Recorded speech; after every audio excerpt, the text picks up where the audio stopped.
This is part 5, and the title of this episode in our series, The Primary Message of the Bible, Jesus and the Rescue of the Conscience from Guilt, is No More Shame. The questions that we've asked: do we feel ashamed when we are naked? We know it's not physical nakedness, and we know that was not the issue in the garden.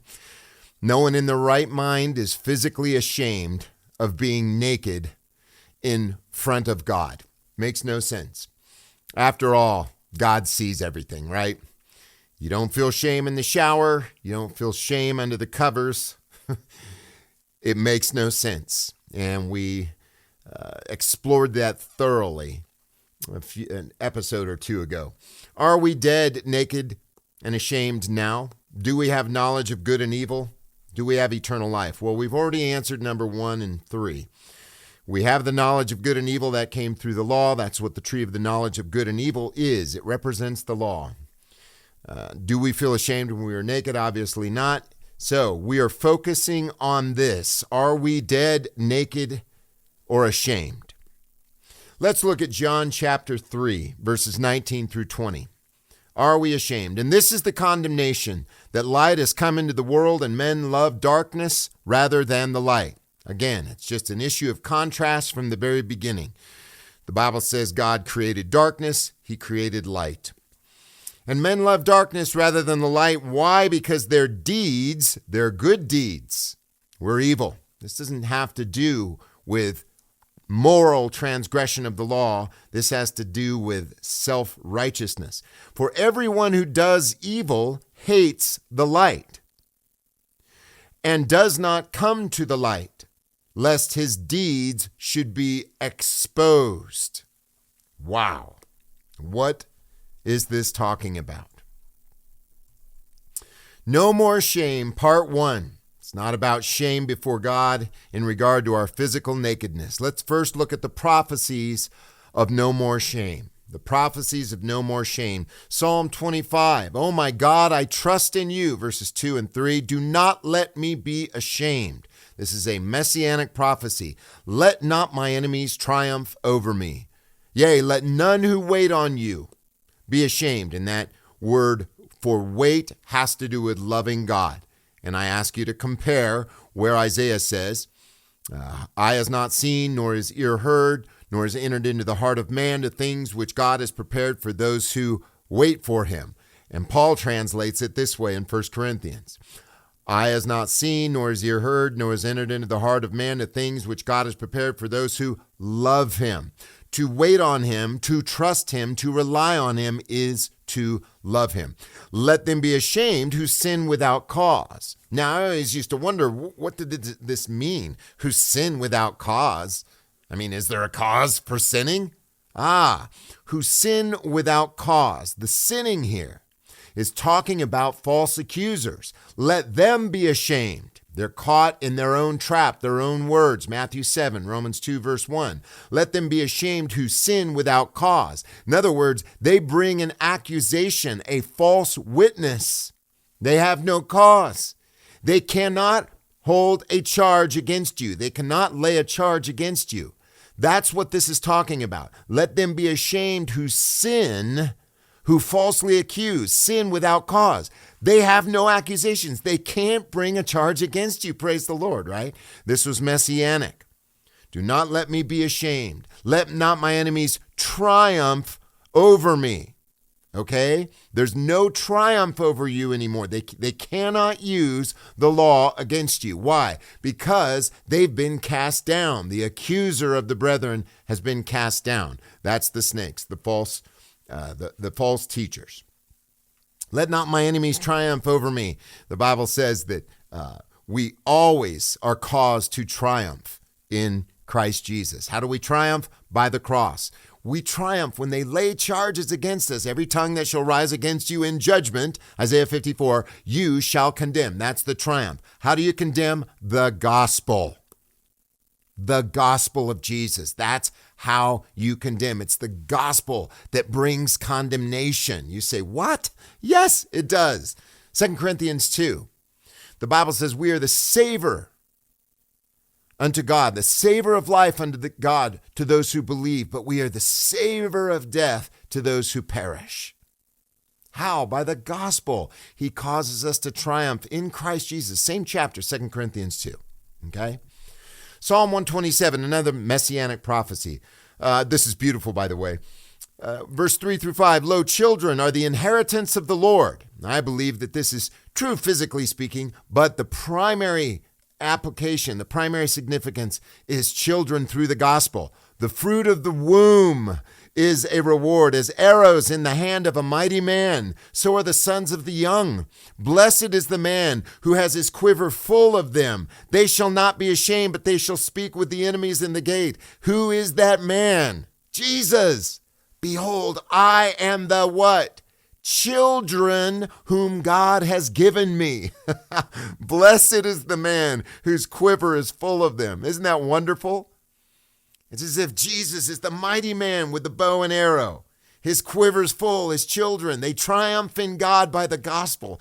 They shall not be ashamed, but they shall speak with the enemies in the gate. When people come against you, you're an arrow in the quiver of the Lord. You're an arrow, he's saying. You speak with enemies. You speak confidently, boldly. Wisdom cries at the gates of the city. Cries, we're shouting the gospel. Shout unto God with the voice of triumph. The Bible says that the inhabitant of Zion shouts joyfully and cries out. It doesn't have to be a negative cry. It's a positive cry. I'm vindicated by the blood of Christ. I'm justified. I'm rendered innocent. I'm declared righteous. I'm not ashamed anymore. This stuff is beautiful. Amen. Joel chapter 2. This is quoted, by the way, in Acts chapter 2. Verses 23 to 32. Be glad then, sons of Zion. Rejoice in the Lord your God, for he has given you the former rain according to righteousness. His righteousness, right? And he will cause the rain to come down for you, the former rain and the latter rain in the first month. Compare with Isaiah 55 and, of course, Hebrews 6. That which bears, it brings forth and buds. That's the ground that drinks the rain. It drinks in the rain and brings forth fruit. It doesn't bring forth thorns and briars and thistles, okay? You, again, compare Isaiah 55 with Hebrews chapter 6. The floors shall be full of wheat, and the vats shall overflow with wine and oil. And I will restore to you the years which the swarming locust has eaten, the locust larva, and the stripping locust, and the cutting locust, my great army which I sent among you. And you shall eat in plenty and be satisfied. That's speaking about eating of Christ, right? We know we don't hunger anymore, John 6. We don't thirst anymore. And praise the name of the Lord God who has dealt with you wonderfully. Oh, I will declare what great things he's done for my soul. That's the cross, people. And my people shall never be ashamed. Hallelujah. This is fulfilled. But this was a prophecy prior to this, under the old covenant. You shall know that I am in the midst of Israel. Where 2 or 3 are gathered in my name, there am I in their midst. You shall call his name Jesus. Emmanuel, a virgin shall conceive and call his name, and bear a son and call his name what? With us is God. I am the Lord. You will know that I am the Lord your God, and no one else. And my people shall what? Never be ashamed. This is fulfilled. We're not waiting for this. And it shall be afterward. Peter translates this word afterward as the last days. See it. Acts chapter 2. And it shall be in the last days of what? The Jewish temple, not physical creation, not planet Earth. No, last days of the Jewish temple. I will pour out my spirit on all flesh. That's why Peter said, this is that which was spoken by the prophet Joel. They were in the last days. And this is when this outpouring took place. Your sons and your daughters shall prophesy. Your old men shall dream dreams. Your young men shall see visions. And I will pour out my spirit on the slaves and the slave women in those days. And I will show wonders in the heavens and in the earth, blood and fire. This is apocalyptic language, by the way. It's just metaphor. It's just figurative. Blood and fire, pillars of smoke. The sun shall be turned into darkness and the moon into blood before the coming of the great and awesome day of the Lord. Sun in the darkness, Jacob. Jacob and Rachel. Joseph has the dream that the sun, moon, and the stars bowed down to him. And Jacob says, what is this? What does this mean that your mother and I and your sons are bowing down? It's talking about the obliteration of the literal tribes of Israel. And in comes the eternal spiritual Israel. The sun shall be turned into darkness and the moon into blood before the coming of the great and awesome day of the Lord. And it shall be, whoever calls upon the name of the Lord shall be saved. For salvation shall be in Mount Zion. Hebrews 12:22. You have come to Mount Zion. And in Jerusalem, the Bible calls us the Jerusalem from above. Galatians chapter 4, as the Lord has said, and in the remnant whom the Lord shall call. This section, who's blushing now? Who's blushing? You ever been caught in the act? I have. Well, maybe not in the actual act. Well, yeah, come to think of it, I've been caught in a lot of acts. Who's blushing now? Okay, the enemies of God, sometimes with the big banner Jesus, okay?